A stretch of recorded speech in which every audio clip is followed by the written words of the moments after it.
അപ്പോൾ സുഹൃത്തുക്കളെ നമസ്കാരം. ഇത്ര വലിയ വാഴക്കുലകളൊക്കെ മൂപ്പെത്തുന്നതിന് മുമ്പ് ഒടിഞ്ഞു വീണാൽ നമുക്ക് ആർക്കും സഹിക്കാൻ പറ്റില്ല അല്ലേ. കായ്കൾ മൂപ്പെത്തുന്നതിന് മുമ്പ് പഴുത്തിട്ടുമുണ്ട്. വലിയ വാഴക്കുലകളൊക്കെ ഒരുപാട് പ്രതീക്ഷയോടുകൂടി ഓണത്തിന് വിപണിയിലെത്തിക്കാനായിട്ടിരിക്കുന്നവർക്ക് ഇതെല്ലാം വളരെ ദുഃഖമുണ്ടാക്കുന്ന കാര്യങ്ങളാണ്.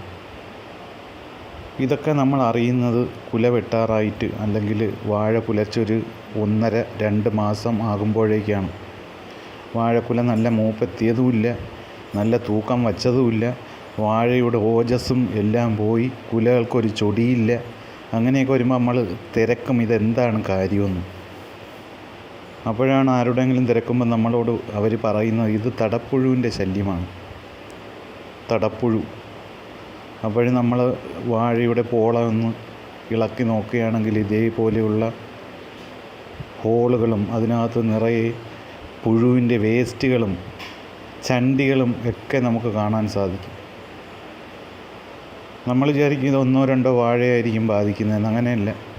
ഒരു തോട്ടത്തിൽ എത്ര വാഴയുണ്ടോ അത്രത്തോളം വാഴകളെ ബാധിക്കുന്ന ഒരു കൊറോണ പോലെ പടർന്ന് പിടിക്കുന്ന ഒരു രോഗമാണ് ഈ തടപ്പുഴു.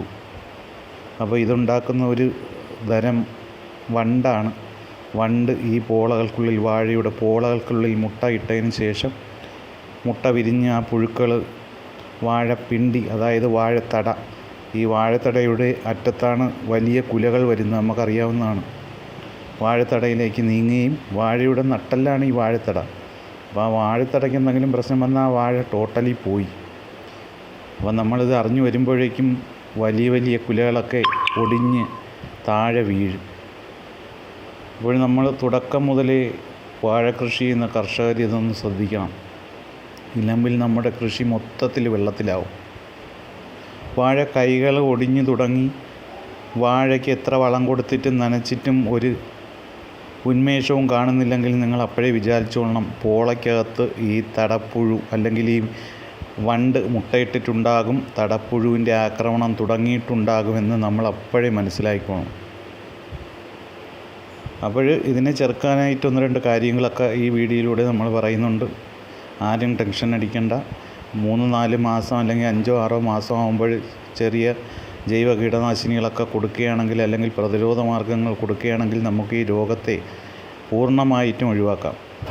അപ്പോൾ അതൊക്കെ പറയുന്നതിന് മുമ്പ് നിങ്ങൾ ചാനലൊക്കെ ഒന്ന് സബ്സ്ക്രൈബ് ചെയ്ത് നമ്മളൊന്ന് സപ്പോർട്ട് ചെയ്യണം. അപ്പം തികച്ചും ജൈവികമായിട്ടുള്ള തടപ്പുഴു നിയന്ത്രണ രീതി എന്ന് പറയുന്നത് വേപ്പിൻ പിണ്ണാക്ക് കവിളുകളിൽ വെച്ച് കൊടുക്കുന്നതാണ്. വാഴ കവിളുകളിൽ കുഞ്ഞായിരിക്കുന്ന സമയത്ത് ഒരു 10-15 ഇലയൊക്കെ വരുന്ന സമയത്ത് ചെറിയ വേപ്പിൻ പിണ്ണാക്ക് കഷ്ണങ്ങൾ കവിളിൽ വെച്ച് കൊടുക്കാം. കവിളിൽ വെച്ച് കൊടുത്താൽ മാത്രം പോരാ, വാഴയുടെ ഇലയൊക്കെ നനയുന്ന തരത്തിൽ നന്നായിട്ട് നനച്ചും കൊടുക്കണം. എന്നാലേ അത് ഉള്ളിലേക്ക് ഇറങ്ങും. വേപ്പെണ്ണ ഡൈല്യൂട്ട് ചെയ്ത് തളിക്കുന്നത് നല്ലതാണ്. പഴയ ബാർ സോപ്പ് ഉണ്ട്, നല്ല കട്ടിയുള്ള ബാർ സോപ്പ്, നല്ല സാധാരണ ബാത്ത് സോപ്പല്ല, അല്ലാത്ത ബാർ സോപ്പ്, അഴുക്കെല്ലാം ഇളക്കുന്ന തരത്തിലുള്ള ബാർ സോപ്പ് ചെറുതായിട്ട് ചീകി പാറ്റ ഗുളികയുമായിട്ടൊക്കെ ഒന്ന് മിക്സ് ചെയ്ത് ഉരുട്ടി പോളകളിൽ വെച്ച് കൊടുക്കുന്നതും വളരെ നല്ലതാണ്. വിവേറിയ ഒരു മിത്ര കുമ്മിളാണ്, അത് അടിക്കുന്നത് വളരെ നല്ലതാണ്. അത് തീർത്തും ജൈവികമായിട്ടുള്ള ഒരു സാധനമാണ്. വിവേറിയൊക്കെ നമ്മൾ ഈ പ്രായത്തിലുള്ള വാഴകളിൽ തളിച്ചു കൊടുക്കുകയാണെങ്കിൽ നല്ല ഒരു പ്രതിരോധം വാഴയ്ക്ക് കിട്ടുകയും ചെയ്യും. അപ്പോൾ കഠിനമായ ചൂടിൽ വാഴത്തട ഉണങ്ങാതെ ഇങ്ങനെ ഓലയൊക്കെ വെച്ച് കെട്ടി കൊടുക്കുന്നവർ കൂടെ ഓല അഴിച്ചൊന്ന് പരിശോധിക്കുന്നത് വളരെ നല്ലതായിരിക്കും. തടപ്പുഴുവിനൊക്കെ വളരാൻ പറ്റിയ ഒരു സാഹചര്യമാണ് ഇങ്ങനെ ഓല വെച്ച് കെട്ടുന്നത്. വാഴയുടെ ചുവട്ടിൽ ചവറുകൾ കൂട്ടിയിടുന്നത്, ഉണങ്ങിയ ഇലകളും മറ്റും കൂട്ടിയിട്ട് കൊടുക്കുന്നതൊക്കെ തടപ്പുഴു വണ്ടുകൾക്ക് വന്നിരിക്കാനും മുട്ടയിടാനൊക്കെ വളരെ അനുകൂലമായിട്ടുള്ളൊരു സാഹചര്യം ഉണ്ടാക്കും. പിന്നെ വ്യാവസായികമായിട്ട് 1000-2000 വാഴയൊക്കെ വയ്ക്കുന്നവർ ഏതെങ്കിലും കീടനാശിനികൾ മേടിച്ച് അടിക്കുന്നത് ഏറ്റവും ഉത്തമമായിരിക്കും. കൃഷി നിർത്തി പോകുന്നതിനേക്കാൾ അല്ലെങ്കിൽ ഭയങ്കരമായിട്ടുള്ള നഷ്ടം ഉണ്ടാകുന്നതിനേക്കാൾ ഏറ്റവും നല്ലത് ഏതെങ്കിലും കീടനാശിനി കടകളിലൊക്കെ ചോദിച്ചതിന് ശേഷം ഏതെങ്കിലും കീടനാശിനികൾ മേടിച്ച് തളിക്കുന്നതാണ്.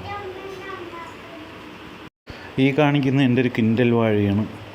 നല്ല ആകാശം മുട്ട ഒരു തേക്ക് പോലെ വളർന്ന ഒരു കിൻഡൽ വാഴ.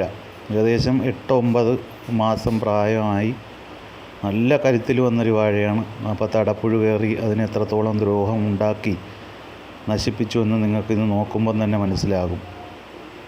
അപ്പം കർഷകർക്ക് ഏറ്റവും വലിയ നേന്ത്രവാഴ കർഷകർക്ക് അല്ലെങ്കിൽ ഏത്തവാഴ കർഷകർക്ക് ഏറ്റവും വലിയ ഒരു ശത്രു തന്നെയാണ് ഈ തടപ്പുഴു. അപ്പോൾ അതിൻ്റെ ആക്രമണത്തെ വാഴയുടെ കുഞ്ഞായിരിക്കുന്ന സമയം തന്നെ ചെറുക്കണം.